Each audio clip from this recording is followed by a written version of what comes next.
प्रिय विद्यार्थियों, स्वागत है आप सभी का आपके YouTube चैनल धीरज विश्व स्टडी में। कैसे आप लोग? उम्मीद करता हूँ स्वस्थ होंगे। आज हम बात करते हैं रिप्रोडक्शन इन ह्यूमंस, मतलब मानव में किस तरीके से जनन होता है, इसकी पूरे प्रोसेस को समझने की कोशिश करेंगे। ठीक है, तो प्रजनन, जनन का मतलब होता है नए जीव को जन्म देना। ठीक है, तो मनुष्य क्या है? मनुष्य हम जानते हैं कि एक लिंगी प्राणी है। ठीक है, मनुष्य एक लिंगी प्राणी है और बहुकोशिकीय जीव है।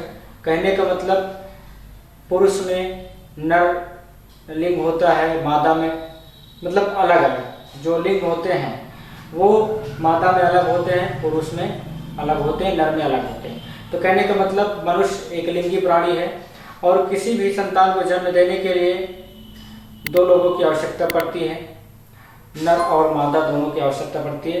इसका मतलब स्त्री और पुरुष दो लोगों की आवश्यकता पड़ेगी किसी नए जीव को जन्म देने के लिए। ठीक है, तो सबसे पहले इसका प्रोसेस क्या होता है, तो देखिए नर में क्या होता है। नर में शुक्राणु जो नर युग्मक होता है, तो किसी भी जीव को जन्म देने के लिए सबसे पहले स्त्री और पुरुष की आवश्यकता पड़ेगी। स्त्री और पुरुष के शरीर में, पुरुषों के शरीर में शुक्राणुओं का निर्माण होता है। अभी हम बताएंगे किस अंग में शुक्राणु का निर्माण होता है। मादा के शरीर में अंडाणु का निर्माण होता है, वो भी बताएंगे कि किस अंग में उसका निर्माण होता है। जब इन्हीं को युग्मक बोला जाता है, नर शुक्राणु को भी युग्मक बोला जाता है और मादा अंडाणु को भी युग्मक बोला जाता है। ठीक है, तो यह कह सकते हैं नर युग्मक जो होता है वो शुक्राणु होता है और जो मादा युग्मक होता है वो अंडाणु कहलाता है। ठीक है, जब ये दोनों आपस में मिलेंगे तब एक नए जीव जायगोट भ्रूण का निर्माण होता है। तो चलिए स्टार्ट करते हैं। क्या है नर युग्मक तथा मादा युग्मक? नए जीव को उत्पन्न करने के लिए नर युग्मक मतलब शुक्राणु की आवश्यकता पड़ती है और मादा युग्मक अंडाणु की आवश्यकता पड़ती है। जो मादा युग्मक होता है उसको अंडाणु कहा जाता है और जो नर युग्मक होता है उसको शुक्राणु कहा जाता है। जब शुक्राणु और अंडाणु आपस में मिल जाते हैं तो उससे युग्मनज बन जाता है, उसी को इंग्लिश में जायगोट बोलते हैं। ठीक है, शुक्राणु को इंग्लिश में स्पर्म बोला जाता है, अंडाणु को बोला जाता है ओवम्स। ठीक है, यहाँ पर फिगर बना हुआ है, ये शुक्राणु का फिगर है, मतलब ये पुरुषों में बनता है और ये अंडाणु का फिगर है। ठीक है, मादा युग्मक का, ये नर युग्मक का फिगर है, शुक्राणु इसका नाम है, ये मादा युग्मक है जिसका नाम अंडाणु है। अब बात करते हैं शुक्राणु का निर्माण कहाँ होता है। ठीक है, शुक्राणु का निर्माण पुरुष के वृषण में होता है।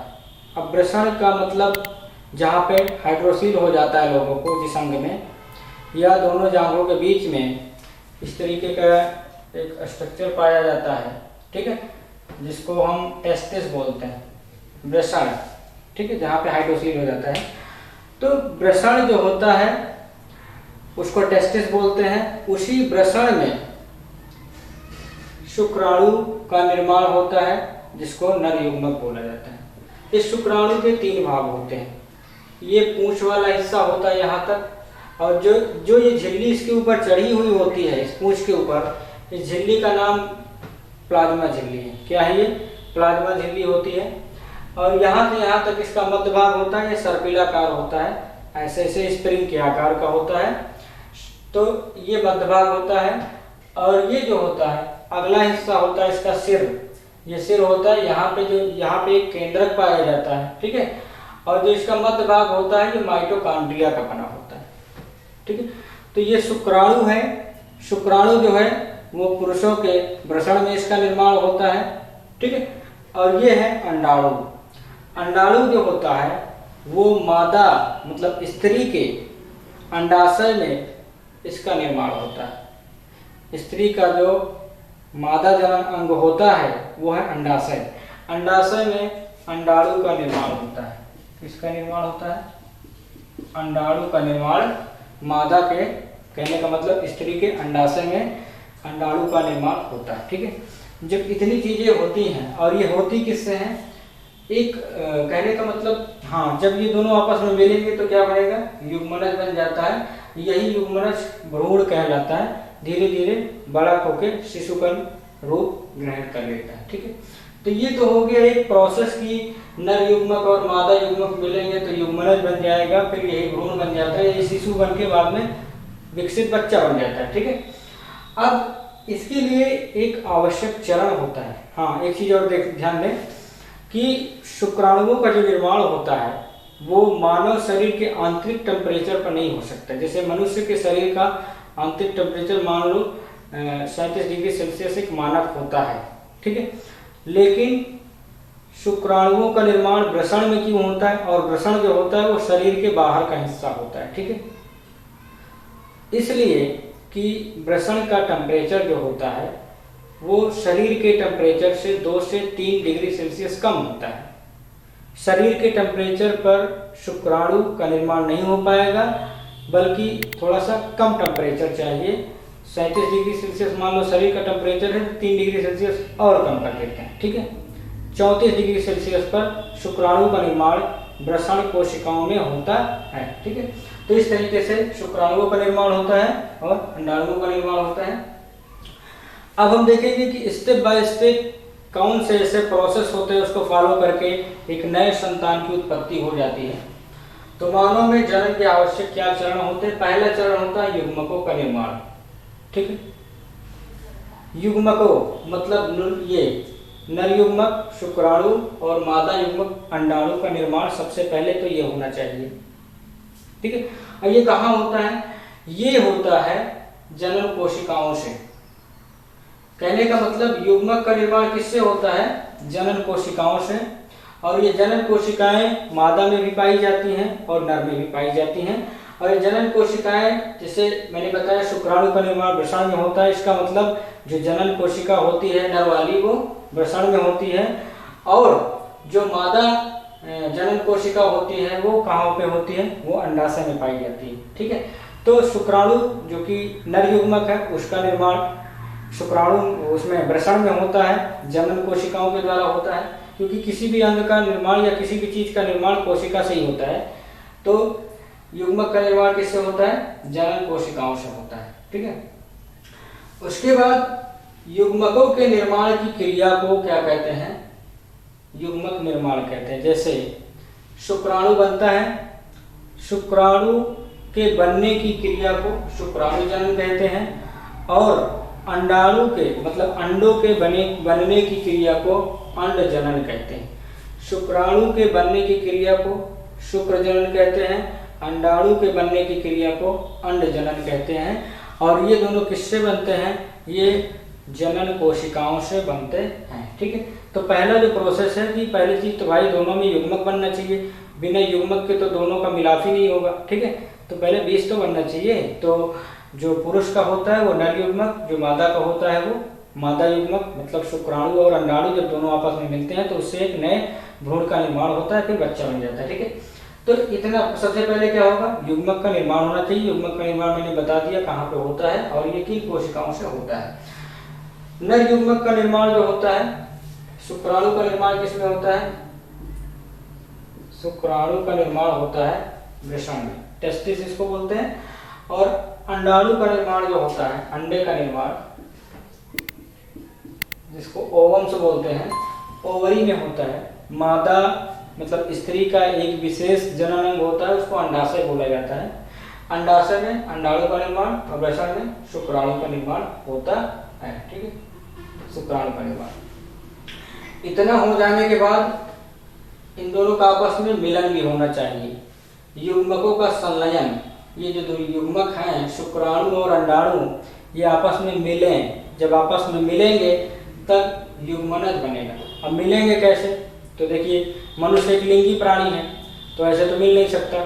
तो स्त्री और पुरुष जब आपस में संभोग की क्रिया करते हैं, सेक्स करते हैं, दोनों आपस में मिलते हैं, तब शुक्राणु पुरुष के शिशिर से वीर्य के माध्यम से स्त्री के गर्भाशय में प्रवेश करता है, योनि में प्रवेश करता है, और फिर वहां पर शुक्राणु जाकर अंडाणु के साथ मिल जाता है। देखिए, बहुत सारे इसी तरीके के असंख्य ये जो शुक्राणु बना हुआ है, जब स्त्री और पुरुष आपस में सहवास की क्रिया करते हैं तो उस समय जब वीर्य उगलित होता है तब वो मादा मतलब स्त्री के योनि में प्रवेश करता है और शुक्राणु जो है उस वीर्य के माध्यम से अंडाशय में, कहने का मतलब गर्भाशय में प्रवेश करते हैं।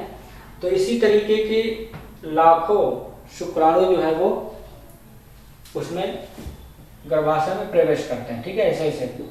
लेकिन और हम जानते हैं कि अंडाशय में किसका, अंडाणुओं का निर्माण होता है। तो यहाँ पे मान लो ये अंडाशय है, यहाँ पे अंडाणु है, ठीक है। तो यहाँ पे शुक्राणु जाएंगे और इससे यहाँ पे दोनों मिल जाएंगे। लेकिन सभी शुक्राणु जो है वो निषेचन में भाग नहीं लेते हैं। जो शुक्राणु सबसे पहले जाके अंडाणु से मिलेगा वही जो है फ्यूज कर पाएगा, सन्निहित कर पाएगा, इसके साथ निषेचन कर पाएगा। तो यहाँ पे एक क्वेश्चन ये बनता है कि कहने का मतलब फर्टिलाइजेशन के लिए, निषेचन के लिए कितने शुक्राणु की आवश्यकता होती है। तो एक ही शुक्राणु जाके एक अंडाणु से मिलकर निषेचन की क्रिया करता है, सन्निहित हो जाता है, आपस में एक दूसरे के साथ फ्यूज हो जाते हैं, मिल जाते हैं। तो कहने का मतलब शुक्राणुओं के और अंडाणुओं के मिलने से क्या बनता है, युग्मनज बन जाता है। तो यहाँ पे जब नर शुक्राणु और मादा अंडाणु जब आपस में मिल जाएंगे तो वो सन्निहित हो जाते हैं, एक दूसरे में घुल जाते हैं, ठीक है, इतना हो जाता है। तो इसी को कहा जाता है युग्मकों का संलयन मतलब फ्यूजन। मैंने बता दिया, नर शुक्राणु मादा अंडाणु के साथ जब मिल जाता है तो इसको कहा जाता है युग्मकों का संलयन, ठीक है। इसके बाद जब दोनों आपस में मिल जाते हैं तब युग्मनज का परिवर्तन होता है। शुक्राणु और अंडाणु आपस में मिले तो युग्मनज बना, ठीक है, युग्मनज बना। अब इसका डेवलपमेंट होगा। अब ये जो भ्रूण होता है, जाइगोट होता है, ये अब विकसित होगा। क्या होगा, डेवलपमेंट ऑफ जाइगोट, मतलब अब इसका विकास होगा। अब ये क्या करेगा, गर्भाशय में ये बड़ा होगा, भ्रूण धीरे धीरे बड़ा होता है और वो एक शिशु का रूप ग्रहण कर लेता है, एक बच्चे का रूप ग्रहण कर लेता है। इस तरीके से उस युग्मनज का परिवर्तन हो जाता है। लेकिन अगर आपसे पूछा जाए कि ये जो भ्रूण होता है, जो शिशु होता है, उसको पोषण कैसे प्राप्त होता है, तो मादा शरीर में मतलब स्त्री के शरीर में एक विशेष प्रकार का ऊतक होता है जिसको जरायु बोलते हैं, प्लेसेंटा, ठीक है, आंवल भी बोलते हैं इसको, जरायु भी बोलते हैं, इंग्लिश में प्लेसेंटा बोलते हैं। ये मतलब स्त्री के शरीर में अंदर एक विशेष प्रकार का ऊतक होता है, इसी से जो है भ्रूण को जो है वो पोषण मिलता है। किसको, भ्रूण को जो है वो पोषण किससे मिलता है, जरायु से मिलता है। इसीलिए जो बच्चे गर्भ से पैदा होते हैं उनको जरायुज बोला जाता है। क्या बोला जाता है, जरायुज बोला जाता है। और जो जिन जीवों का निर्माण अंडों से होता है उसको अंडज बोला जाता है, ठीक है। तो जैसे अब हम बता दें जलीय जीव, जैसे मछली हो गई, मछली में किस तरह से होता है, किस तरीके से नर युग्मक मादा युग्मक आपस में मिलते हैं। तो जो मादा मछली होती है वो अपने अंडाणुओं को जल में छोड़ देती है और जो नर मछली होते हैं वो भी अपने शुक्राणुओं को, अपने युग्मकों को जल में छोड़ देते हैं। उसके बाद मादा युग्मक और नर युग्मक एक जाति वाले आपस में जाके संलयित हो जाते हैं, जिससे छोटे छोटे भ्रूण का विकास होता है। वही फिर बाद में मछली का रूप धारण कर लेते हैं। तो इसमें हमने क्या देखा कि स्त्री और पुरुष दो लोगों की आवश्यकता होती है। पुरुष का शुक्राणु चाहिए, मादा का अंडाणु चाहिए। सहवास की क्रिया द्वारा शुक्राणु जो होता है वो गर्भाशय में प्रवेश करता है और उसके बाद अंडाशय में जाकर वो अंडाणु से संलयित हो जाता है। जब दोनों आपस में मिल जाते हैं तो उससे युग्मनज बनता है, ठीक है। और वही युग्मनज धीरे धीरे डेवलपमेंट होकर भ्रूण बन जाता है, फिर शिशु का रूप ग्रहण कर लेता है और एक फिक्स पीरियड जो 9 महीने का होता है उस पर वो पूर्ण रूप से विकसित होकर उसका जन्म हो जाता है। तो इस तरीके से मनुष्य में जनन की क्रिया होती है, ठीक है। तो यदि आपको वीडियो समझ में आया हो या कैसा भी हो, आप कमेंट करके बताया करें। कि इसमें और भी हमें जानने की आवश्यकता है, तो हम और अच्छी कोशिश करेंगे आपको प्रोवाइड करने के लिए। ठीक है, तो प्लीज़ वीडियो को पूरा देखें, चैनल को सब्सक्राइब कर लें, बेल आइकन प्रेस कर लें और मिलेंगे अगले वीडियो में। लाइक अवश्य कर दिया करें, बहुत मेहनत करता हूँ पढ़ाने के लिए, पसीना पसीना हो जाता है। ठीक है, तो प्लीज़ इतना तो कर ही सकते हैं, वीडियो को लाइक कर सकते हैं, शेयर कर सकते हैं। मिलेंगे अगले वीडियो में, तब तक के लिए जय हिंद।